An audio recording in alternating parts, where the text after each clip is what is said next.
Hello, guys, and welcome to this episode of the Limitless Landscapers podcast. I'm Paula, your host and the Landscapers coach, and today I'm talking about when comebacks are greater than the setbacks you might face. Now, I'm leading with a bit of a personal story, but we will make it relate all about business and relate to you guys as landscapers and garden designers in the industry. So, if you're interested, let's go to the show.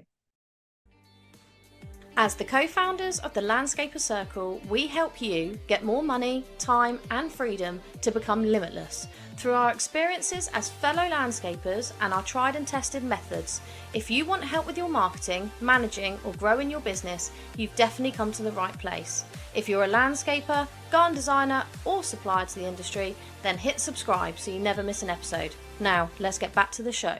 Hi, guys, and welcome to this episode of the Limitless Landscapers podcast. As always, how are you?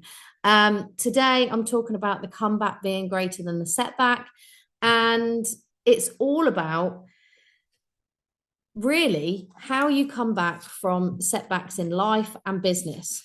I mean, what if I told you that your greatest business growth would be on the back of your biggest setback? This is true and can happen. Essentially, as landscapes and garden designers, setbacks hit us hard all the time. We have weather to contend with. That's a massive factor. We've just literally had snow, which has stopped all landscaping. And it's not just down south, it's been all over the country. You might have had some bad hires. I know I've had my fair share of that. You may have cash flow dips. I've definitely experienced that. And you may have huge project disasters, which I know a few of my clients have had. I myself have had. I mean, it's bound to happen, right? When you get bigger and you do larger projects, they are the greatest ones for disasters to happen on. But I want you to know that comebacks are always possible. Now, what led me to this podcast episode is my daughter Ava, who's 10 years old. She is a footballing superstar in the making. She's brilliant in all ways, and I would say that she's my daughter. But last year, she got accepted into Southampton Football Club's Emerging Talent Centre. Now, there's only 14 spaces, so per age group. So it's very hard to get in. You have to do 2 trials, and then you do multiple trials within the blocks of sessions that they give you. So she got accepted. She was so happy, like so happy. She plays in at a high level, really. But this was the next level up, and she struggled. She began to not believe in herself. Her confidence began to dip. And so it was no surprise that they released her or dropped her, or whatever you want to say. Basically, she was out. Cue like the most heart-wrenching letter she wrote to me, because she just felt she wasn't good enough. She questioned her ability. She lost her confidence. Her anxiety started playing up, and she was navigating disappointment at 10 years old. But she surprised me. There was a retrial, because not a retrial, but there was trials going on later in the year. And in September of this year, she retrialed again. She asked me if she could retrial. Now, I'm not sure what that was, whether it was the impact of she wanted to prove she was as good as some of her peers and her fellow footballers, whether she wanted to prove that she could do it for herself. And possibly a few other football mums had encouraged her and said, you are good enough. You need to go and retrial and get your space back. And so she did just that. I was a bundle of nerves as a parent, watching and supporting, coaching her. It was difficult, but we did it. She retrialed, she did 2 trials, and then she got in on a further 5-week trial. Now, it was a bit of an unknown, and I sort of sat down with her and said to her, if you truly want this opportunity, And that's what it is, an opportunity to develop yourself as a footballer, to be around top class players in your age group, and to really get some really high quality football coaching. Then you need to step it up. You need to believe in yourself. You need to show up. You need to turn up, and you need to play like you play when you love the game, not when there's any pressure. I also removed the pressure from her and said, I don't care if you do it or don't do it. I don't care if you get in or not. To me, you're still one of the greatest female footballers I'll ever get to be a part of the journey. And I think you're amazing. So this isn't the be all and end all. You are 10 years old. This doesn't determine your whole life. This doesn't determine your footballing career if you have one. It just is something that's meant to be fun and enjoyable. And so she showed up. She turned up every week, fighting, like playing the way I'd seen her play before she had her confidence knocked. And this week, we found out that not only did she complete that 5-week trial and be accepted for the rest of the block up till Christmas, they also have given her a place next year for the rest of the season. So essentially, she's no longer on trial. She can turn up and have fun and enjoy herself. Now, I just want to hammer home the point on this, that although, I'm talking about a 10-year-old child on a football pitch, setbacks are not the end. They are merely springboards in moving you forward. And this, applies to us in business and in our lives as well, because sometimes, and for some people, the setbacks they have in life really crush them and prevent them from going forward. Whereas I believe setbacks are to be overcome, and they make you grow as an individual. They make you grow as a person. For my daughter, it's really improved her resilience. She has improved her confidence. Even though she took a huge knock, it's actually made her stronger going forward. And from me taking the pressure off, I think has made her just excel even better. And, I can tie this into my own landscaping business, because I had a company, a landscaping business, that turned 40 this year. And unfortunately, it went into liquidation earlier this year.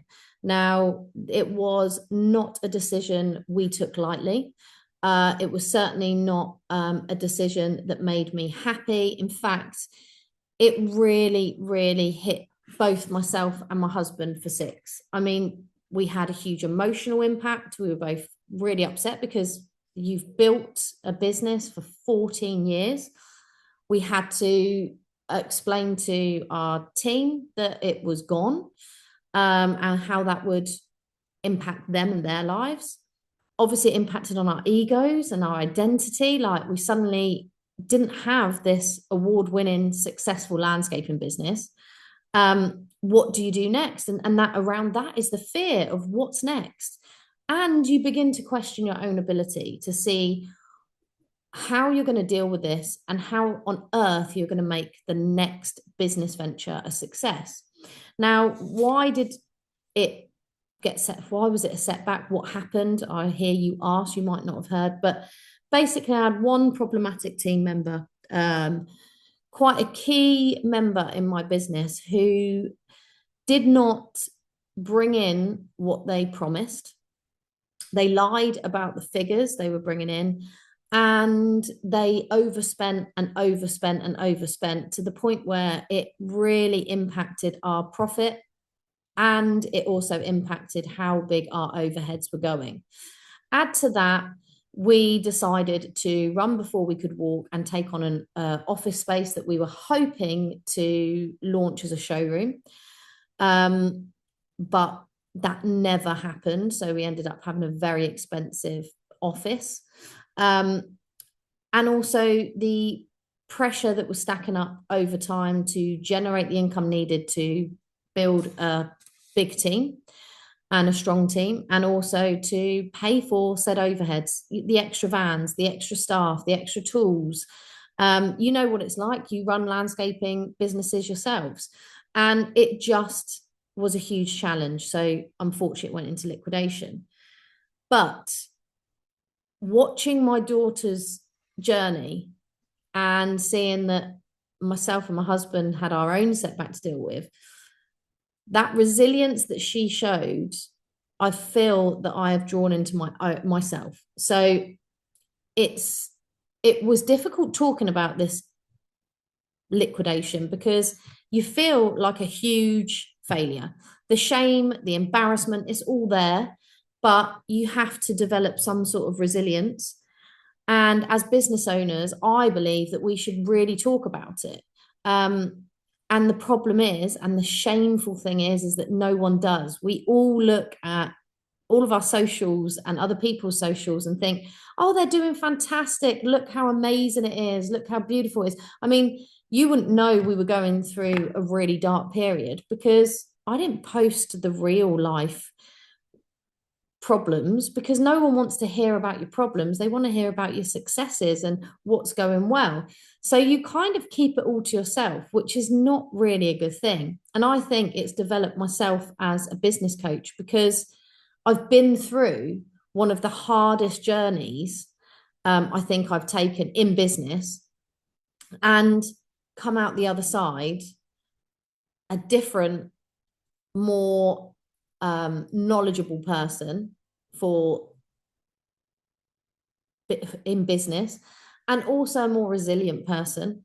I know what I can deal with, and I also know how to build back a business better. So I do understand why, sometimes setbacks can be a bit of a silver lining, really, because they create stronger leaders. Now, why do setbacks create, stronger leaders? Because there's a greater comeback, of course, but it strips away your ego and it forces true clarity on you. So when our business failed, we had to really think about what do we want to do next and why, and how is that going to look like, and how are we going to do that. You learn who you can trust. That was a big, big lesson for us. And you find out where your weak systems are. And for us, I believe our weakest links were our employees, and how we were managing our employees. So not just them, I take full responsibility myself on how I was managing them as well. You can then rebuild with intention, not habit. So you can basically wipe the drawing board clean and start again. And there, from that comes a huge sigh of relief sometimes, because you're not going back to old habits. You're pushing forward with the new. And yeah, it can be built with intention rather than habit.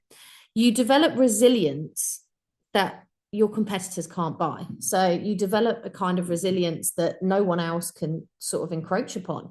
So does it matter about your competitors?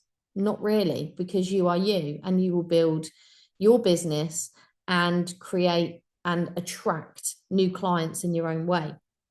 You become a better leader. I certainly have, because I've learned where I can manage people better. I've become a better business owner because I've dealt with significant problems, headaches, emotional trauma that to do with the business dying, closing, however you want to call it. And you become a better human being from it because you learn so many lessons. It's important, really. You shouldn't discount your setbacks, is what I'm saying. You should really focus on the comeback, just like Ava did, just like we have. And what does this mean for you guys as landscapers and garden designers? I'm hoping none of you are faced with the same issue that I did, where I had no choice but to close the company. But there are a few lessons I can share with you, having gone through this experience, having watched my daughter go through a huge setback as well. And the first lesson is to face the reality and not hide from it. You can really sometimes bury your head in the sand and not actually deal with the reality and the facts. You need to acknowledge the feelings around that. You need to acknowledge the disappointment, the shame, the crushing of the ego. All of these things you need to notice, you need to sit with.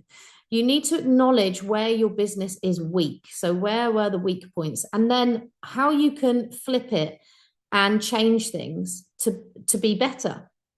You need to review overheads regularly. That's something I didn't do enough of. I reviewed them, but generally ignored it, thinking it will all be all right in the end. It wasn't, quite clearly. And overheads, when you're building a business and growing a business, particularly a landscaping business, where your overheads consist of your vans, your tools, your labor power, which you can't get away from. As you grow a team, you grow the overheads exponentially. You need to keep an eye on it. You also need to have uncomfortable conversations with underperforming staff. I started to do that towards the end, but it was too late. And I wish I'd done it at the beginning, and I wish I'd done it at my first gut feelings that something was not right. So that's on me. And, check your business health, regularly, monthly, ideally, weekly if you can. And this could be through cash flow forecasting reviews. It could be by sitting down with your accountant and having a quick review of what's going on financially, because essentially when the finances fail, the business will fail. So it's really key to be, really focused, super focused on that. Lesson 2 is re-entering the arena with a plan.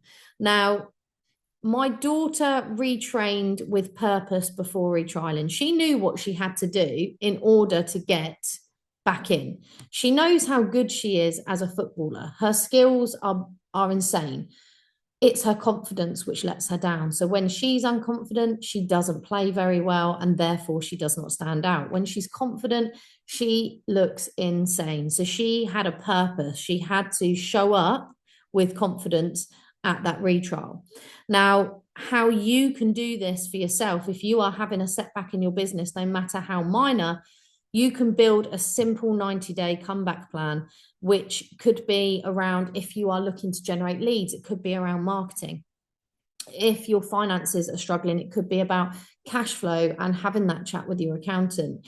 It could just be content creation because you don't do that. It could be finding staff or a growth plan to add a new team member or a new team to the business.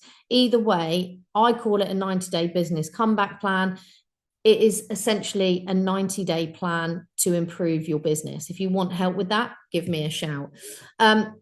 Identify one service that you can improve, that you can streamline, and then look at one service that you could drop that doesn't make you the money. Now, this is being super focused on your business.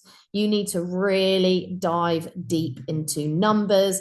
And also, what makes you feel good? What do you enjoy doing and what do you hate doing? Because unfortunately, I feel like many business owners, myself included, get caught into the trap where you do things because you get paid, not because you are passionate about it. So you might have fallen out of love, say, for instance, with your maintenance side of the business. Then I would suggest, is it really worth the headache, and is the financial gain worth it? Do you actually make that much money when you get down to the nitty-gritty? So think about where you can improve, streamline, and drop. And finally on this is focus on cash first and then growth, because I fell into this trap multiple times where I wanted to grow before I had the cash in the bank to be able to do so. Nowadays, I do it differently. We make sure cash is in the bank first before we make any kind of growth plan, because it has bitten me on the arse more times than I can tell you. And if you do not learn a lesson the first time, the universe will keep creating those lessons so you finally understand. And I think losing my business was the final lesson to show me where the hell I was going wrong. And cash is a major, major thing. Lesson 3 is that confidence comes from action, not thought.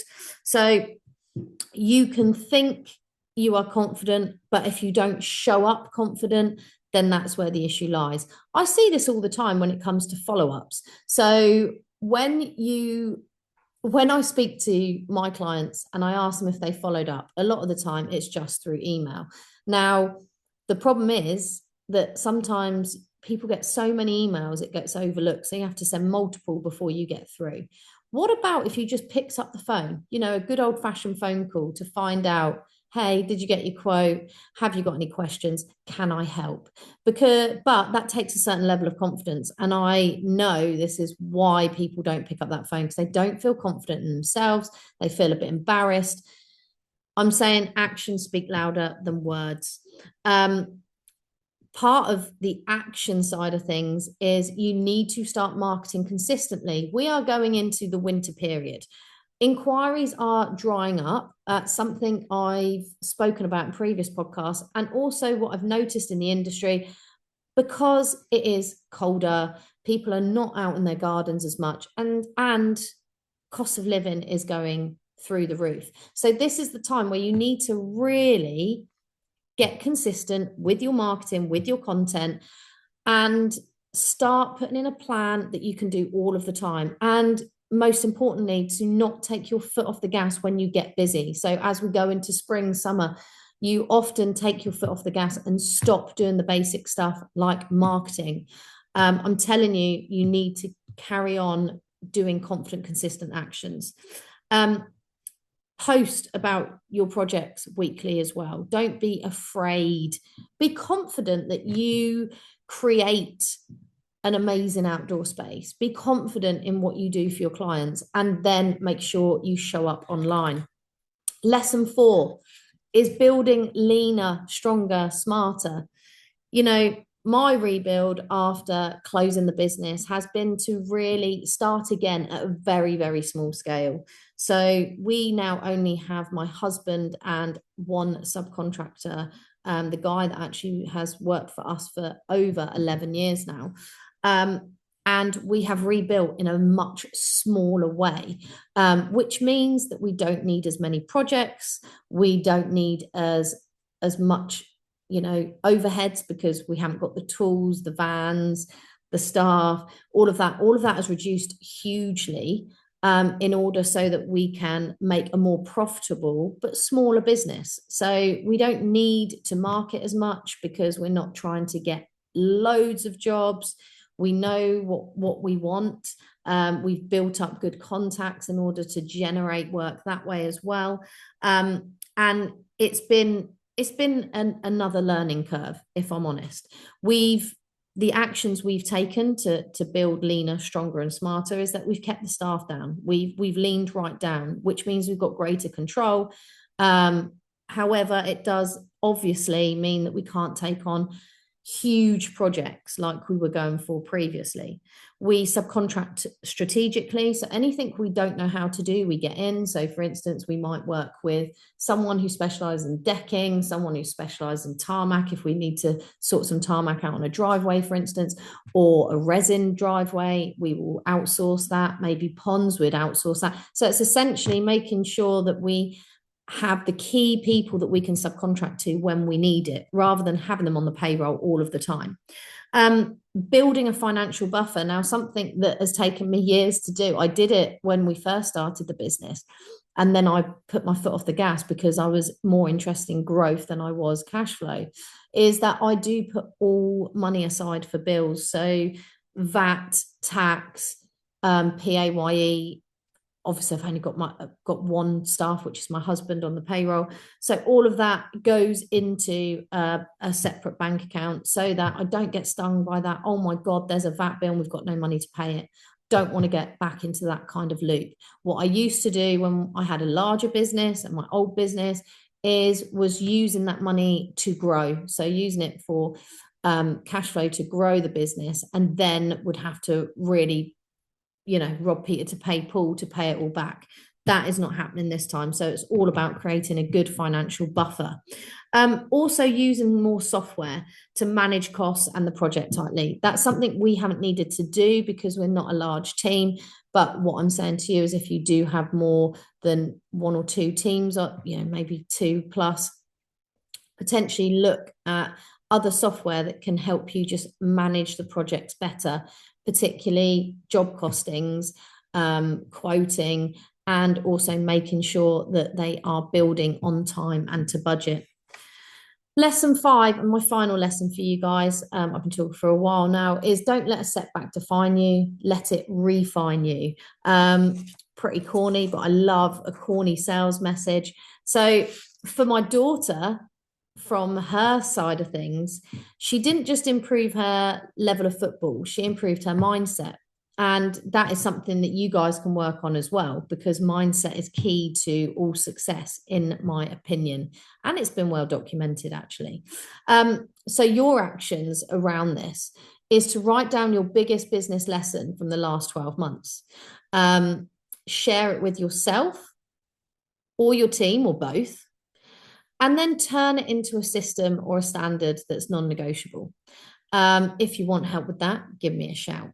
But essentially, my message to all of you is, if you've had a big setback this year, and I touched upon it at the beginning, you may have lost a job, you may have had staff issues, you may have financial issues, you may have had a complaint, you just may feel quite overwhelmed, burnt out, and ready to throw the towel in. I get that. This time of year, this happens a lot, but you're not alone, okay?